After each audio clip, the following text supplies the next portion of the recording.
Chapter 12. At least I'm not on goat-chasing duty. In the hallway, my neighbors were starting to emerge. Thomas Jefferson Jr. looked about my age. He had short, curly hair, a lanky frame, and a rifle slung over one shoulder.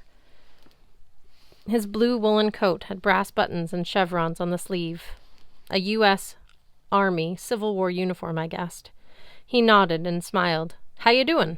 Dead, apparently," I said.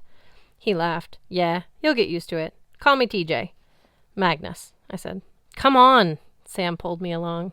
We passed a girl who must have been Mallory Keene. She had frizzy red hair, green eyes, and a serrated knife, which she was shaking in the face of a 6'7" guy outside the door marked X. "Again with the pig's head?" Mallory spoke in a faint Irish brogue. "X, do you think I want to see a severed pig's head every time I step out of my front door?" "I could not eat any more," X rumbled. "The pig head does not fit in my refrigerator."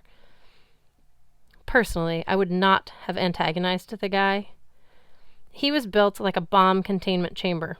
If you happened to have a live grenade, I was pretty sure you could safely dispose of it simply by asking X to swallow it. His skin was the color of a shark's belly, rippling with muscles and stippled with warts. There were so many welts on his face it was hard to tell which one was his nose. We walked past, X and Mallory too busy arguing to pay us any attention. When we were out of earshot, I asked Sam, "What's the deal with the big gray dude?" Sam put her finger to her lips. "X is a half-troll. He's a little sensitive about that." "A half-troll? That's an actual thing?" "Of course," she said, "and he deserves to be here just as much as you." "Hey, no doubt. Just asking." The defensiveness in her voice made me wonder what the story was. As we passed the door for half-born Gunderson, an axe blade split the wood from the inside. Muffled laughter came from the room. Sam ushered me onto the elevator. She pushed away several other Einajar who were trying to get on. "Next car, guys." The spear cage door slid shut. Sam inserted one of the keys into an override slot on the panel. She pressed a red rune, and the elevator descended. "I'll take you to the dining hall before the main doors open. That way, you can get the lay of the land." Sure. Thanks." Nordic easy listening music started playing from the ceiling. "Congratulations, Magnus," I thought. "Welcome to the warrior paradise, where you can listen to Frank Sinatra in Norwegian. Forever." I tried to think of something to say, preferably something that would not make Sam crush my windpipe. "So, everybody on floor 19 looks about my age," I noted. Our age. "Does Valhalla only take teenagers?" Simura shook her head. "The Einajar are grouped by the age that they were when they died. You're in the youngest tier, which goes up to age 19. Most of the time, you won't even see the other two tiers, adults and seniors. It's better that way.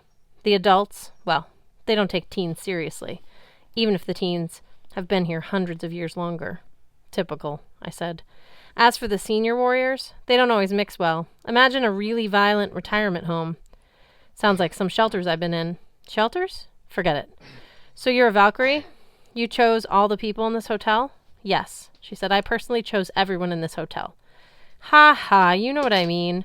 Your sisterhood or whatever." "That's right. Valkyries are responsible for choosing the Einajar. Each warrior here died a valiant death. Each had a belief in honor or some connection to the Norse gods that made him or her eligible for Valhalla." I thought about what Uncle Randolph had told me, how the sword had been a birthright from my father, a connection. Like being a child of a god? I was afraid Sam might laugh at me, but she nodded gravely. "Many Einajar are demigods. Many are regular mortals. You're chosen for Valhalla because of your courage and honor, not your heritage. At least, that's how it's supposed to be." I couldn't decide if her tone was wistful or resentful. "And you?" I asked. "How did you become a Valkyrie? Did you die a noble death?" She laughed. "Not yet. I'm still among the living." "How does that work exactly?" "Well, I live a double life. Tonight, I'll escort you to dinner. Then I have to rush home and finish my calculus homework." "You're not joking, are you?"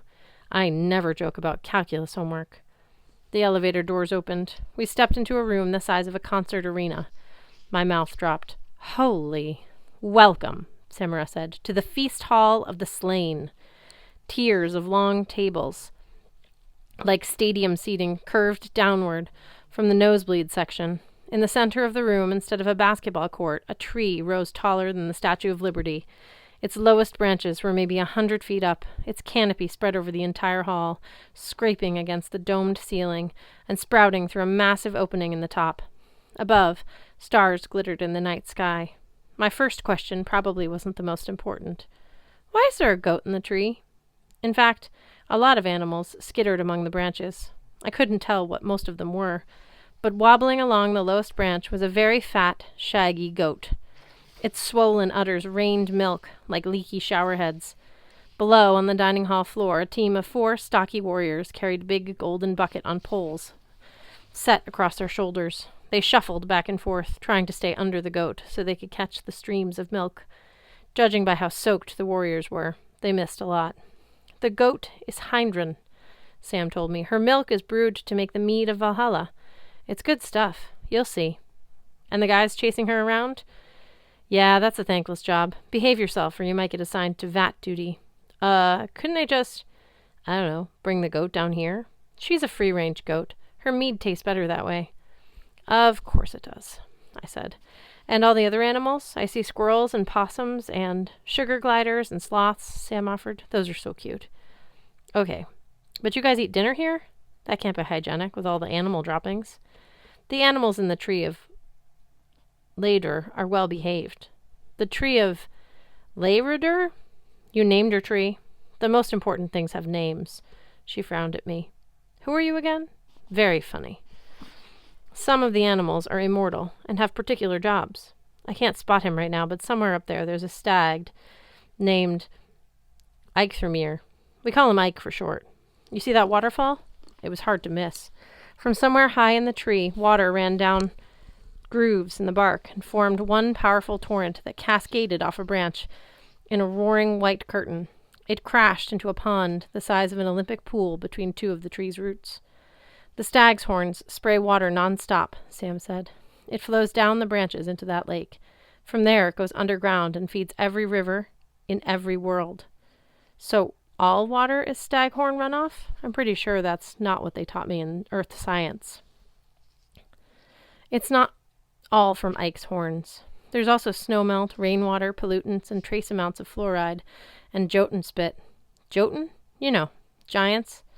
She didn't appear to be kidding, though it was hard to be sure. Her face was full of tense humor, her eyes darting and alert, her lips pressed together like she was either suppressing a laugh or expecting an attack. I could imagine her doing stand-up comedy, though maybe not with an axe at her side. Her features seemed strangely familiar. The line of her nose, the curve of her jaw, the subtle streaks of red and copper in her dark hair. Have we met before? I asked. I mean, before you chose my soul for Valhalla? I doubt it, she said. But you're mortal. You live in Boston? Dorchester. I'm a sophomore at King Academy. I live with my grandparents and spend most of my time finding excuses to cover for Valkyrie activities. Tonight, Jid and Bibi think I'm tutoring a group of elementary students in math. Any other questions? Her eyes sent the opposite message. Enough with the personal stuff. I wondered why she lived with her grandparents. Then I remembered what she said earlier about understanding what it was like to grieve for a mother. No more questions, I decided. My head would explode. That would be messy, Sam said. Let's get your seat before, around the perimeter of the room, 100 doors burst open. The armies of Valhalla swarmed in. Dinner is served.